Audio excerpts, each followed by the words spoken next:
clankers. Fucking clankers. Fucking clankers. Fucking clankers. Look, there's Tampa. Hello, Tampa. Oh, you can see everyone. You can see Tampa over Jen's window because she's In Tampa. world traveling right now. I know, and I'm going to cry tonight because I have to say goodbye to my daughter after a great trip. I told her, I said, I'm not going to cry after dinner when we say goodbye. And we both know it's a lie. It's a big fat lie. Well, I mean, come on. It's been such a good trip. She feels so bad because she's had so much work. And it's like, no, I work during the day and then I meet up with her and we have fun in the evenings until late in the night. Yeah, I mean, that's kind of how things go nowadays, Yeah, exactly. Yeah, she's grateful to have a gig. So it's like, I don't want her to mess it up. Yeah, no kidding. I know. Because you were a little under the weather. You look good. Are you feeling good?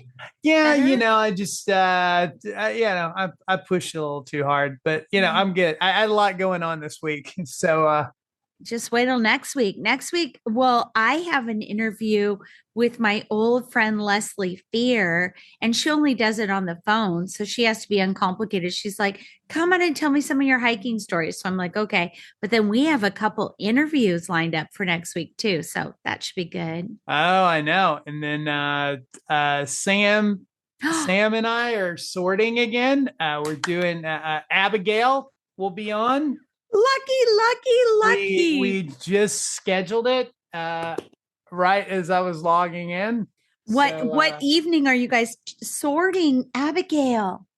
That's gonna be Tuesday the 19th. It's 6 p.m. if you're central. Oh, I will be 4 o'clock on the West Coast, 7 o'clock on the East Coast. I will be logging in because I love the sorting. It's so fun. What a fun way to use Rachel White's book.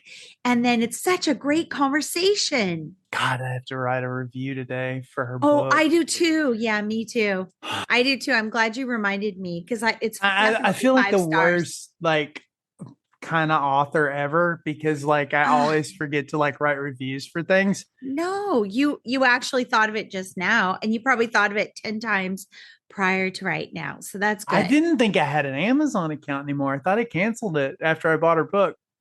But turns out I still have it, so I can leave a review. So yeah. That's because Amazon's like, you never completely go away because you'll have FOMO. You know how many reviews I had to write back in the day? A lot. Yeah. So nowadays I'm just don't call me on the phone, and I'll do my best to review your book because I know it's important. Yeah.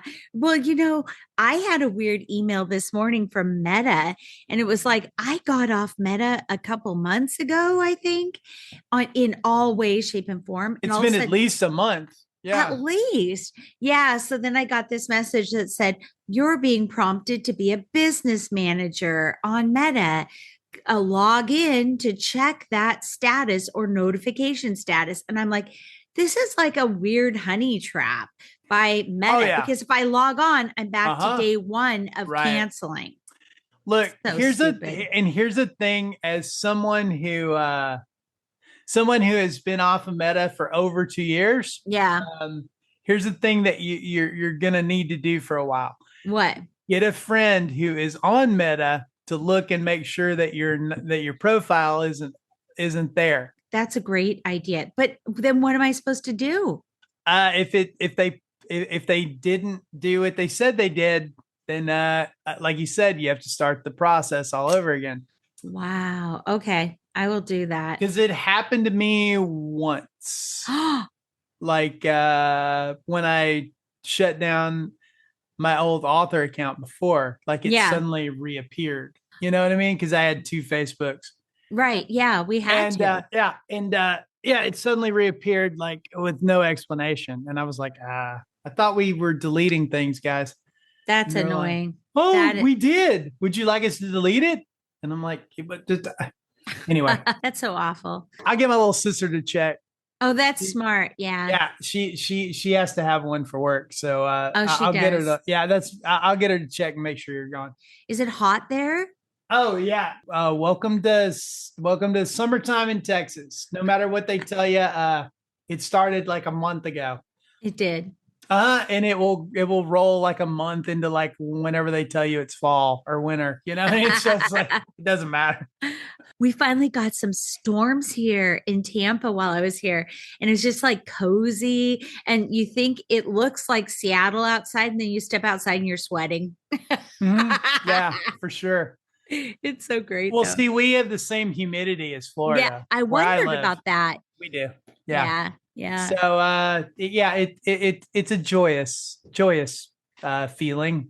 My Cooper doesn't know what to do. Is it hard to get your dogs to go outside and do their thing? I mean, they're used to it. Yeah. Yeah. At this point. Yeah, Cooper was like, But they don't want to like they're not like they don't want to linger. Like, hey, it's hot. We can go out later. Later, October. Exactly. Oh my God. So we are here to Doomhole. Oh, Doomhole. Sweet Doomhole. I even have some bookmarks this week if I can find them. Okay, I wanted to tell you there's a guy. He sounds like our kind of people. He said, I made a zine about why AI sucks. I thought people might enjoy looking at it.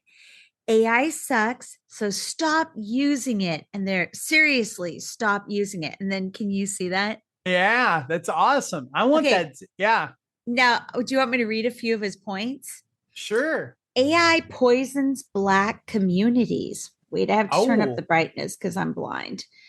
In communities like that of South Memphis, Tennessee, so that must be where he's based, AI tech companies like Elon Musk's XAI poison the air and water of the local residents, leaving some with respiratory issues, no access to clean water. Number 2, it accelerates climate change. I feel like it's rinse and repeat what he just said. Number 3, uses more water than some bottled water companies. And actually, we found some countries. Number 4, polluted more than the entire state of New York in 2025. And then he goes on. He's got like 11, he has 11 different little things to his zine. The 11th one is pretty juicy. U.S. government wants to use it to kill people. So that's not subtle. That's not, yeah.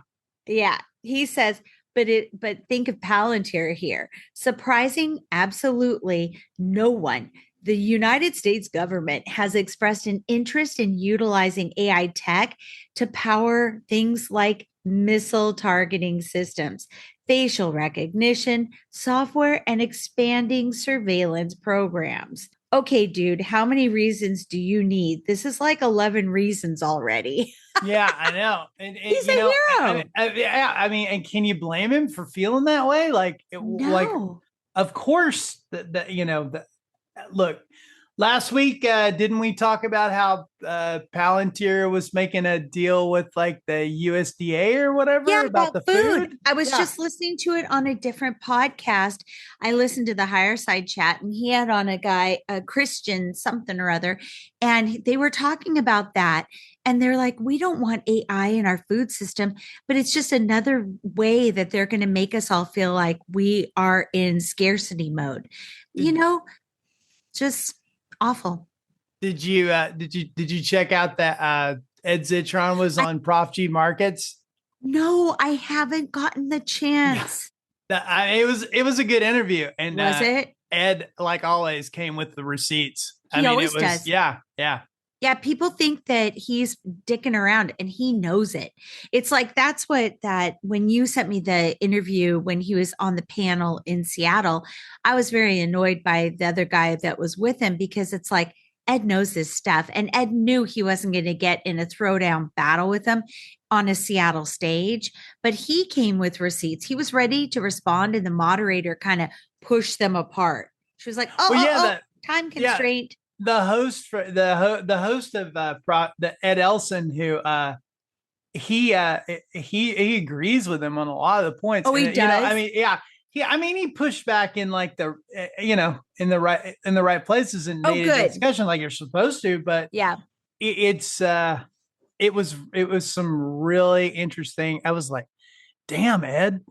That's but yeah, both Eds did a great job. Oh, good. Okay, I can't wait to listen. It's a really good interview. Yeah. I have a public service announcement. What is it? The Cinerama Dome continues to be closed in Hollywood. That's the sad. Cinerama Dome, which is like a world famous, like if you don't know, it's a world famous movie theater. I used to see movies there all the time. It's gorgeous. It's huge. It's space agey looking. It is literally a dome. It is. Is it ever going to open again? Well, the IndieWire, Brian Welk, he said the Cinerama Dome advocates take rare chance to put public pressure on owners to reopen. It actually feels like Hollywood is dead, one participant said during the LA City hearing to apply for a liquor license for the historic venue. So I guess what they're trying to do is, turn it more into like one of those kind of experiences. Yeah. You know what I mean? Yeah. Which that's a draw for a lot of those places nowadays. Yeah, it is. It sure is. But everybody, if you can do something, if you're in LA or and you can advocate or like lobby someone there to like get things rolling and get the Cinerama Dome going again. Well, I'll look for a link to see if there's any sort of like place that people can put their names in of encouragement, just kind of a more official kind of list. I will look for that and have the links to it in the show notes. So yeah, it just makes me sad, and then I texted this to my LA friends and they were like, yeah, you would not recognize Hollywood, that part of Hollywood right now. It's like, it literally does feel like a ghost town. Really? Like, there's so much exodus from, what's going on with the industry and everybody getting laid off and there's, production work moving out of town. Right. And that affects everything. It does. Yeah, it sure does. Oh, that's sad. Oh, I have one. So that's a sad one. I have one. Shark Tank billionaire Kevin O'Leary says the two people fighting data centers in Utah are Chinese agents. Turns out it's just two local girls in Utah. They make a hilarious video calling him the fuck out. Okay, so do you want me to play the video? This guy, like, not us. Okay, I'm going to play it for you. Strategy. Also a cell operating inside of Utah. Gabby Finlayson. Gabby, what are you doing? And who's paying you? Well, hi, hello. It's me, Gabby Finlayson. What am I doing? Apparently, we've reached the part of the Stratos data center journey where Kevin O'Leary goes on national Fox News to accuse us of being cells for the Chinese Communist Party. Yeah, because at the end of the day, who would want us to stop building our electrical grid? Which adversary would want that? There's only one. It's China. So what I think is happening, and I got my guys to go a deep dig into the IP addresses, and here's what we found out. This is fascinating. We found two cells inside of Utah. Elevate Strategies. Gabby Finlayson. Gabby, what are you doing? And who's paying you? So what I'm doing right now is, after getting this data, I'm calling out Gabby, operating in Utah. So, hi, Kevin. We are Elevate Strategies. This is Utah. You might not know it because you're from Canada, where we live. Before we get into anything too serious, this is the very scary, very intimidating man that is threatening us. We are not taking the criticism of anyone who is wearing flip-flops and a suit on national television. Oh my God. Called out by first and last name on Fox News by a Canadian billionaire trying to ruin my state, but here we are. Kevin, are you okay? But after sitting with this for a moment, we decided to take it as a compliment because, first of all, how are these men scared of us? Have you met us? Hi. What are we talking about? I want a forensic audit of who's funding their platforms. Who is it? So these are proxies for the Chinese government's my argument. And if they're not, because I want them to be able to defend their name, Gabby, come out wherever you are. Okay, Kevin, go ahead. Mr. Wonderful's Nancy Drew little detective agency. Have at it, brother, because if we were Chinese operatives, that the payment portal to Jackie and I's Amex bills is somehow broken. As a reminder, we run Democratic campaigns in the state of Utah. If we were in this to be making money, we would be doing literally anything else. And you should know that because your job is to give small business owners advice. Yeah, you'd think that Kevin would understand the hellscape that is late stage capitalism and consumerism that has led to you becoming a terrible, horrible billionaire. I think you get the idea. Aren't they heroes? Oh my God, we need to book them immediately. I know. I think I'll reach out to them on TikTok. You have to. I know. Yeah, because I'm not on TikTok, but yeah. I am. We are a curious cat. Well, I know we are, but so, I mean, I'm not. I know personally you're not doing stuff with the account, but they are heroes. Santa Bell. You need, reach out to them and see if we can get them. They're like, I'm not taking him seriously. He's on national television with a business suit and flip flops. Like they were just like coming at him. I think he's been on like some kind of a tour. I think because I saw that he was on like I barely know who the guy is. I know he was in that dumb ping pong movie, and I don't watch Shark Tank never did. So but he was on I think he was on Tucker Carlson too or something. Oh my God. He keeps with that, he keeps that. So it's a tour. Is this how we're spinning this now? Is that building data centers is how we're going to reinvigorate our electrical grid? Oh my God. It's awful. Is that really where they're coming from with this? Like it's awful. Maybe fix the electrical grid because it needs to be fucking fixed. We're like one baby step away from feel sorry for me, pity me. I'm a sad billionaire that just wants to build stuff. We're right there. Like his wife, like he's not a good man. And his wife was accused of being the driver of their boat and being drunk and killing somebody. And, they throw money at it and it's kind of disappeared from the ethers, but it's a true thing that happened a few years ago. I mean, these are not good humans. And here's two women in Utah that are like, we're just trying to save our state, save our environment. And this guy's coming after us. And that has to be his angle. It's a Chinese agent. I found two of them.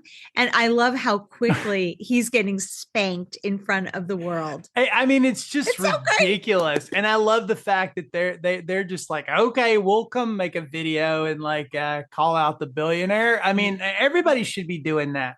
Yep, exactly. Good for them. Well, I'll do my homework. I'll have links to that in the show notes. If you're on TikTok, you can follow them and tell them to be on our show because that would be a fun conversation. Yeah. Pay attention out there, Tim Apple. And I know. Mr. Markey, we count all your keystrokes now at Meta Zuckerberg. So creepy. It's so creepy.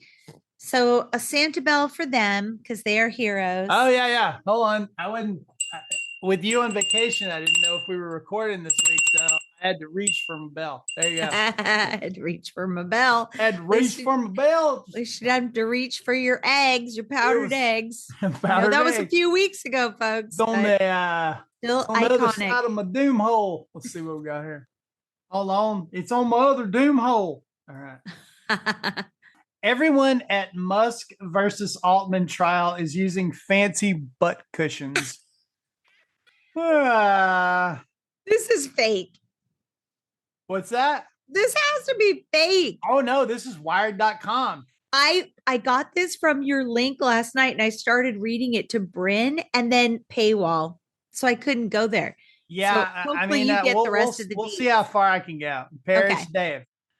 The final stragglers testified on Wednesday. Not that it's not worth subscribing to Wired, which is a great magazine. Okay. It is. They're doing good work. I honestly don't currently know if I have a subscription right now or not. I think I do because it didn't stop me. and I usually subscribe. The final stragglers testified on Wednesday in the Musk v. Altman trial. The witnesses generated few waves, aside from the revelation that Microsoft has so far spent over $100 billion on its partnership with OpenAI. Rather than focus on that, I wanted to bring you a candid observation that my colleague Maxwell Zeff and I can't stop talking about after spending nearly 3 weeks watching the trial. The courtroom is littered with butt cushions. What? Oh, no. All right. Several of the hard wooden benches on the right side of U.S. District Judge Yvonne Gonzalez Rogers' courtroom are reserved for OpenAI and Microsoft attorneys, executives, and other members of the defense. About 10 people, including OpenAI CEO Sam Altman and General Counsel Che Chang, have benefited from thick black cushions, the plushest of them from the brand Purple, $120 from Target, that spare their butts from hours of sitting. Oh my God. Some cushions have rounded corners while others are square. Oh my God. On Wednesday, Chang even put one behind his back, a less common but not unprecedented move in the courtroom. OpenAI President Greg Brockman and his wife, Anna, have watched a considerable portion of the trial and have both been prolific users of pristine white pillows. Judging from the tags bursting from the seams, the pillows seem to be from the sleeping goods brand Coop, which sells a 2-pack of alternative down-filled throw pillows for $35. Oh my God.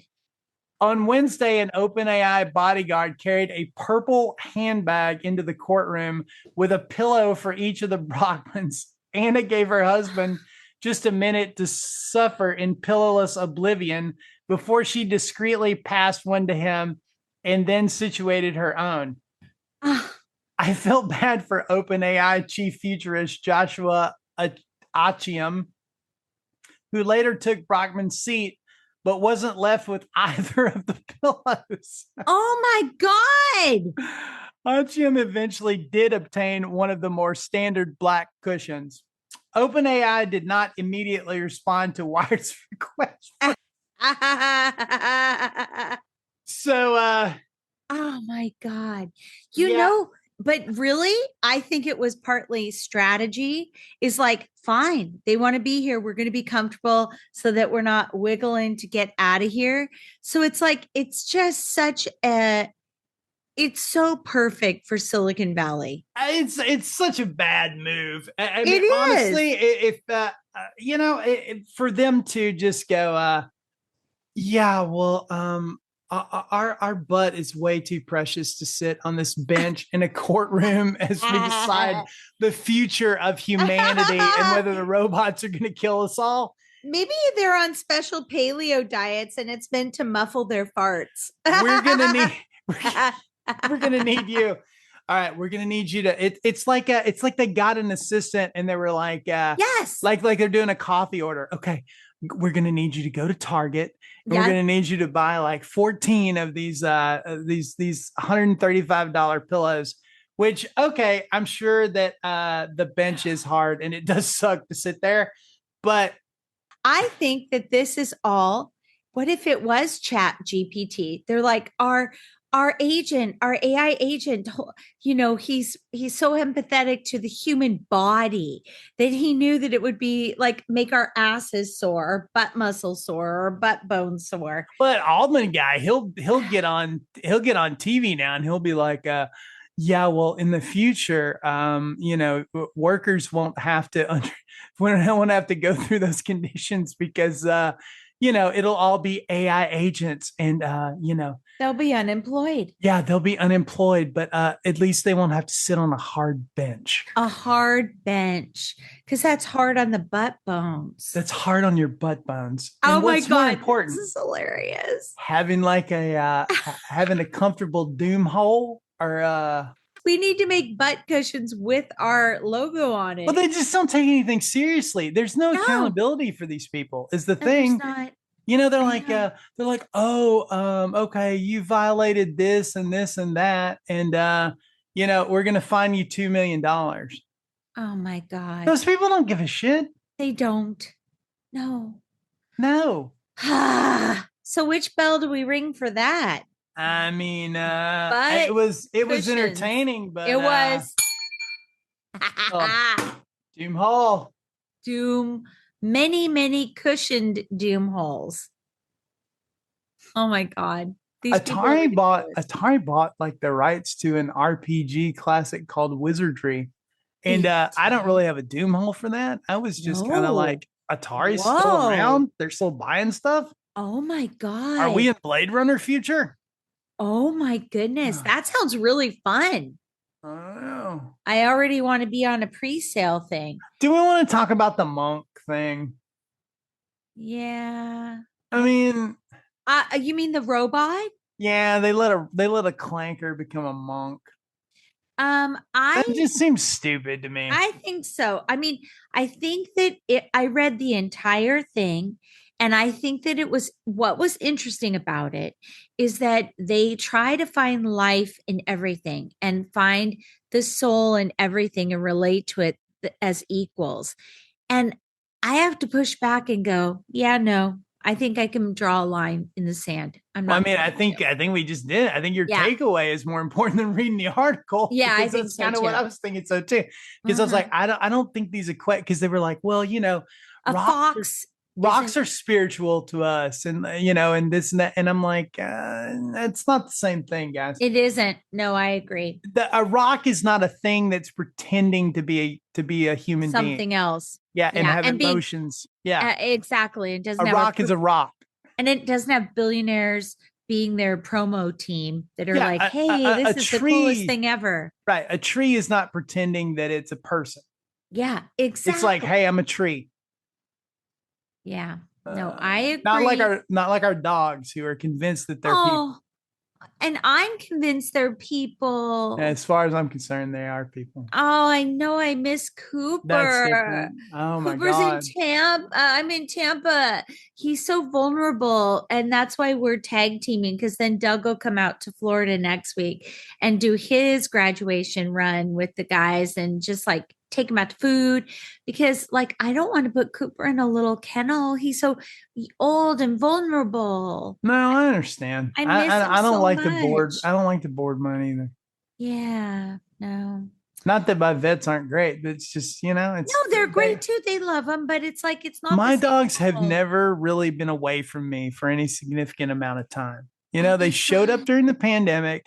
They don't know anything other than like me working from home and like me like being here. You know what I mean? It would break their heart. They would think you're giving them away. Yeah. And I you know what? Honestly, I can't do that. I know. Okay. That's how I feel. Like I feel like I would have somebody house sit maybe that I trust. It's like he gets to stay and we'll be back. I miss him. Dogs do have souls. What the fuck is vibe coding? I feel like we should have covered that in the lingo thing. I don't remember what the fuck it is. Wait, let me see what the definition is. Just a sec. Vibe coded apps are spilling user up. Hi, baby. Speaking of my dog, I guess the trash truck came. Vibe coded apps are spilling users' personal information directly into the maw of greedy hackers. All right, guess which publication this is from? Futurism. Hey. John Christian. All right. New to that. Welcome, John. Welcome, John. I will try to keep my commentary to a minimum as I read your article. And it will be very respectful because we love futurism. Artificial intelligence has torn through many industries since the debut of ChatGPT in 2022. But this is how I know that we're in hell, because you know what I mean? This is going on now for what? Like how many years is that? What? Almost 4 years? Yeah. We're in hell. Yeah. But there's probably no single area where it's had a clearer material impact than software development. Jeez. Programmers running the gamut from experienced to novice have embraced the tech using chatbots and specialty tools see previous doom holes to see how that normally works out. Yeah. To quickly generate code from natural language prompts. Oh, okay. Vibe coding, as it's come to be known, lets almost anyone churn out entire apps in little time, even if they have little or no technical chops. Got it. So you basically, you give the clanker. You're like, I want a thing that does this. I'm giving you the general vibe, the gist. Right. The gist is the word I would have used. On a certain level, you have to admit that's pretty cool. But as we're learning time and again, it also has distinct downsides. And distinct downsides, they have a link to basically everything that's ever fucking gone wrong with trying to vibe code something. Which is so great. Thank you, John. Yeah, John, good job. Good job. One particularly glaring drawback is that a lot of vibe coded software is now being deployed with gaping security flaws. Oh my, of course it is. In the latest sign that we may be veering into an AI-enabled hack apocalypse. Oh my God. And this is all I like this new name. AI-enabled hack apocalypse. That's fantastic. Impressed.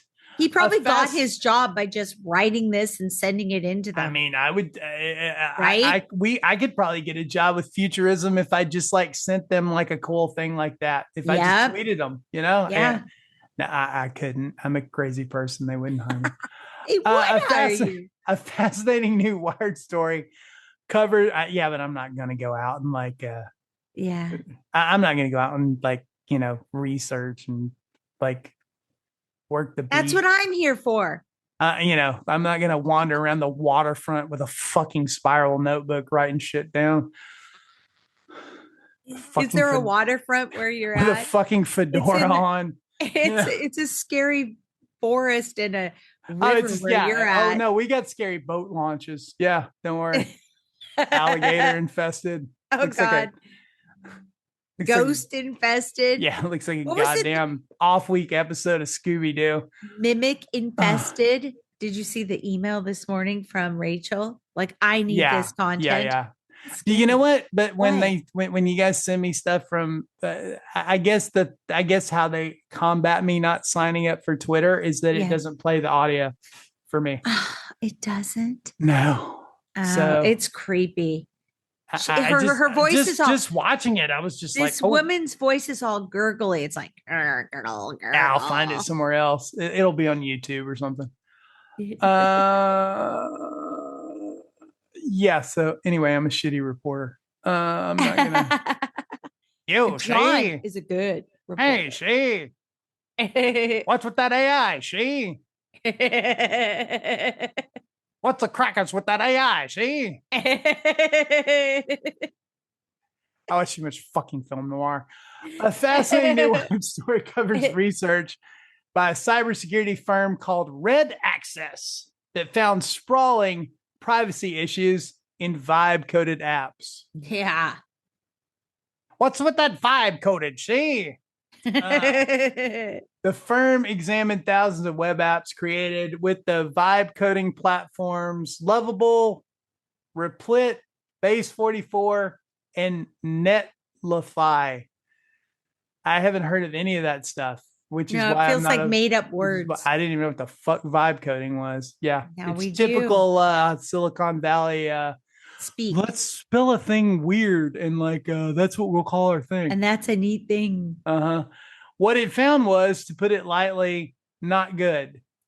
5,000 of them had virtually no security or authentication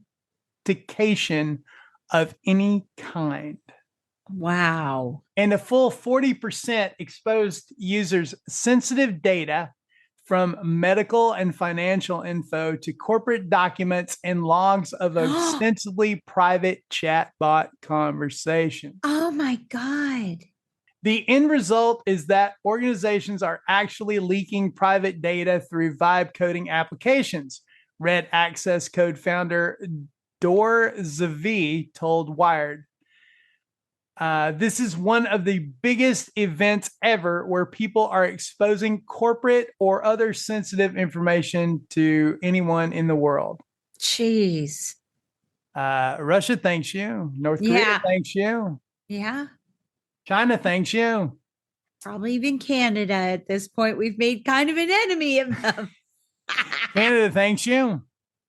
And they say thank you so much in Canada because they're so polite. The vibe coding platform's response to the embarrassing revelations left something to be desired. Netlify ignored it completely. What do you mean vibe coding? That's not a thing. What do you mean security breach? Yeah, what do you mean about that? See?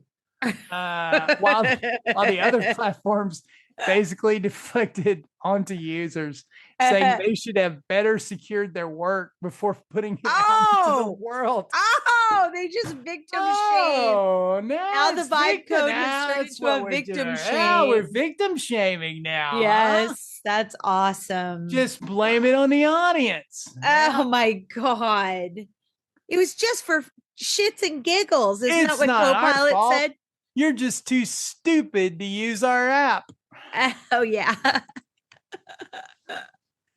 We're treating this as an ongoing matter, a lovable spokesperson told Wired.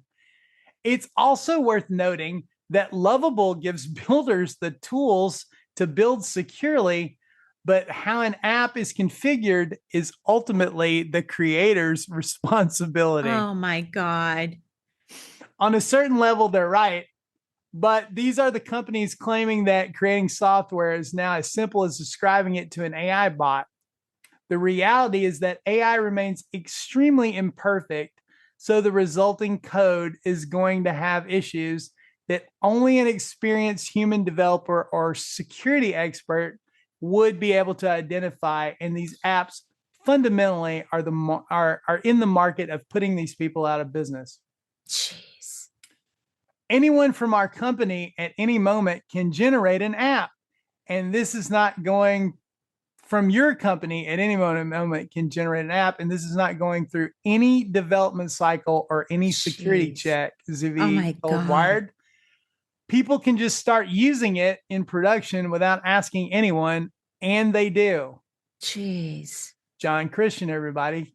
I'm the executive editor at Futurism. Oh, he's executive editor. Oh my God. Executive. Yes, sir. Very nice. Assigning, editing, and reporting on anything from artificial intelligence and space exploration to the personalities shaping the tech sector. Wow. Right on. He's amazing. That's a bell. Give a bell for that. I don't know what you give for that, but this is for all those dumb vibe coding things. This is not for you, John Christian. Doomhole. Okay. Since you don't get sound, I'm going to play for you the video. Sting said something that really stuck with user Camus. Sting? Yeah, Sting did on Gordon CBS. Sumner? Yep, on CBS Sunday morning. He said this: all of us are in danger of losing our work to AI. Wait a second. I'm going to let Sting say it for himself. He's going to have a cameo on our show. By this technology that all of us are in danger of losing our work to AI. All of us. Everyone. Whether you're an artist or a journalist or a lawyer, your job could be replaced by this technology that none of us quite understand where it's leading to. So the play's message really is the importance of community, the importance of supporting the people next to you. And I believe that very strongly. I think community it's the only thing that will save us, frankly. Yep. Yeah, I think he's right about that. Not trying to talk out of school here, but maybe someone like Demi Moore, who is talking about making friends with clankers at Cannes this week. I saw that. Maybe she should hang out with Sting. Yeah, I think so too. I saw that. That was really disconcerting. It just makes you wonder, like, are they getting paid Yeah, for of that, course, for that influence. Of course they are. Because they already admitted what we covered that a couple weeks ago, that they were giving money to TikTok users to influence, make it seem like they use AI and it's the greatest thing ever. Yeah, totally. I mean, you're it's right. Influencer culture is replacing traditional journalism. So we're going to have this McCarthy list of all the actors that have been, we suspect of being bought and paid for. Right now it's Demi Moore. I think Anne Hathaway came out and said, this is the future. We need to embrace it. Is that it's like Anne, isn't that her name? She's like from Princess Diaries and The Devil Wears Prada. Yeah, I know. I haven't heard her say anything about it, but yeah. I feel like, and you know, honestly, I don't know, but I also have heard from people that would know that, a lot of them are getting paid and view this as, and I mean, you know, honestly, they might be right that this is an inevitability in the industry, and the time to like get paid and, you know, and set up where they get paid when their image or their likeness or their voice or whatever is used. You know, maybe that's the time to do it now. So maybe. I mean, there's two sides of the discussion. I would just like to see more Sarah Connoring going on. Yeah. You know? Sting. Yeah. More stinging. More stinging. And also, I love that he's like, this is the thing. We don't really, a lot of us don't even understand it completely, but it's a good time to, and he gives us a solution. Lean into community, really connect one-on-one with actual people, actual things, and really support in that way. And I think that, you know, no matter what the crisis is, you know, I heard a person on a podcast today call it the omni crisis, because they're always rolling out crises. You know, it's the hantavirus, and then people didn't fall for that. It's the this, it's the that. He called it the omni crisis. And I think AI, we can wrap that up in this omni crisis. And I think Sting reminded us of the path to sanity, at least, at the very least, is taking care of our neighbors. And like, if we're concerned about the future of food prices, buy a little more and stock it away so you could maybe share it with a neighbor if it comes to that. If you have land, have some chickens if you're open to it, and you have the space for it, or grow a couple bags of potatoes. I'm going to do that in Denver when I get back. I saw this TikTok guy, and he just got potting soil, like healthy potting soil, and he put some yellow potatoes in there and they just grew, and it was pretty easy to harvest. And I'm like, I I'm have gonna give it tons a of go. links when I got into farming a couple of years ago. I had tons of links I'll send you. Potatoes are easy. How to build a potato tower and all kinds of stuff. Yeah. So I'm just like, I'm going to do the bare minimum, but just have a little bit of something that I could easily give away, even if it's to our food bank down the street that never really has fresh stuff. They always have canned and preserved stuff, but they need some fresh stuff. So sure. Sting, I mean, yeah, came with the goods. That's a Santa Bell. Yeah. Oh yeah, for sure. I mean, I'll always give Sting props. That dude, he's always said what he felt, and he's always screamed integrity to me. That's why I've always been a fan. Yeah. Yeah. No, he's a nice man. We met him in real life. I don't know if I ever told you that story, but we were staying at the same hotel. It was right after the Grammys. I mean, my kids were little, and we were staying at the same hotel. He was in a big bungalow, a fancy bungalow. We were just in the hotel, and he gave us a smile and a nod as my girls came running past him as he was going to yoga class, and they had all their art supplies. And then, as it was, we went off property to a Thai restaurant, and we were eating food, and it was think Nora was in like third grade or fourth grade or fifth grade. And they were asking the class about, what they thought about the presidential election that year and what it should take to be a candidate and, what the laws were. And Nora was like, I think it's a dumb law to say you have to be born in this country to run for president. And what was so funny is Sting was right next to us eating his food by himself. And Doug asked a question, to dig down is like, okay, so why do you say that?